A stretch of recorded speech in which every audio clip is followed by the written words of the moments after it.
expired. Mr. Speaker. I call David Seymour. Mr. Speaker, I'd like to compliment the previous member on his literary prowess that was on display and just ask him how on earth he's kept it so well concealed for so long. Mr. Speaker, I'm feeling very, very good. I'm feeling good for Epsom and I'm feeling good for ACT. The only thing that's been making me feel bad is the Green Party, because the Green Party, Mr. Speaker, are not hypocrites. That would be unparliamentary. The behaviour of the Green Party is highly hypocritical. Who would have thought that the party that tells all of us to do as they say would be the ones who, when they do, are the most expensive flyers in this House? Who would have thought, Mr. Speaker? Certainly not me. The co-leader, James Shaw, loves to go around and around the country telling the story of how, as a management consultant, he once helped clients reduce the amount of time they spent in the air. Well, Mr. Speaker, the Green Caucus has been getting high, all right. Mr. Speaker, they must be his hardest client. They spend so much time in the air, they spend more time than any other party. And when people say, oh, but that was just the last quarter, well, yes, the last quarter was the highest because they spent more and more progressively every single quarter of last year under James Shaw's leadership. And doesn't that tell the story about the Green Party? And some will say, oh, but you're being churlish, they're a political party, they don't have actual constituencies like some of us who serve electorates, but they do have constituents around the country. They do have that. And they have to get around to see them. I could understand if they sometimes needed to fly, but not more than any other party. And the fact is, Mr. Speaker, they don't care. They don't even try. The fact of the matter is, Mr. Speaker, that the Green Party have delayed debates in Auckland while a Wellington-based member flew in to be part of the debate, when I know that a Green MP lives one bus stage away just up the road from the University of Auckland. Mr. Speaker, if you don't want to catch a bus, another one lives a 40-minute ferry ride away, coastal shipping transport, of course, being very ecologically friendly, but couldn't make it either. The fact is, Mr. Speaker, they do not even try to structure their affairs to practice what they preach for the rest of us. But so much for them, Mr. Speaker.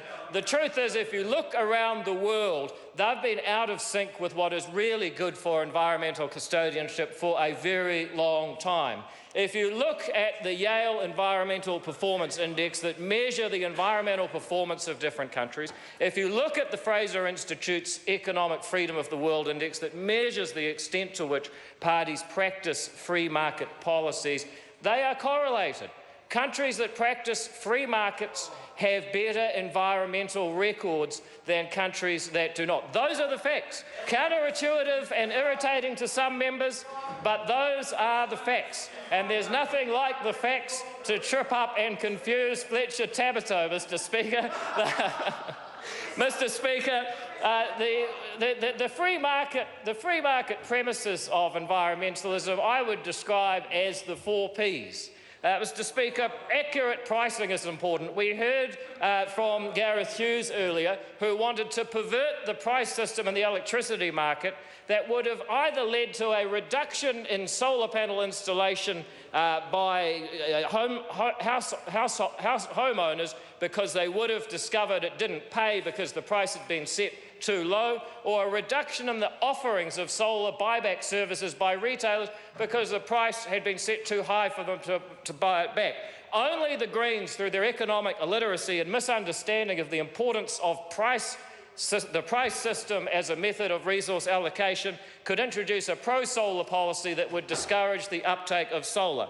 But I digress again, Mr. Speaker. Property rights are important because the pollution that we see is overwhelmingly, as the Greens say, in the water and in the air and in the things that nobody owns, where nobody is saying, don't put that there. Mr. Speaker, under the 4th Labor government, the introduction of the quota management system, that is property rights over the fishery, was one of the largest advances in environmental custodianship this country has ever made. I see David Shearer nodding there because he agrees. Mr. Speaker, prosperous countries are better at looking after their environment. The countries that encourage private initiative are better at looking after their environment. Mr. Speaker, the ecosystem does not require authoritarian measures, it requires free societies. Thank you, Mr. Speaker. Speaker. Point of order. Carmel Cipollone. Mr. Speaker, in referring to Order. something We're dealing with a point of order. that the previous MP just mentioned. In the past, we've been told that calling someone a hypocrite is out of order. Is it in order to say that someone's behaviour or actions is hypocritical? It is that order. To say that call someone a hypocrite is definitely out of order, and that has been ruled on constantly. The point that the member made, and I listened very carefully to what the member was saying, was in order.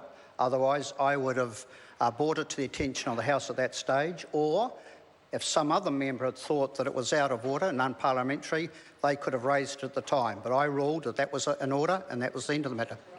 So, Looking to the point of order, no, I've ruled. That's the end of the matter. I've given you clarity. It was in order. The word hypocrite is out of order, and that's what's been ruled out. It is in the context in which it was said it was in order. I'm calling the next speaker, Dr. Shane Retty. Thank you.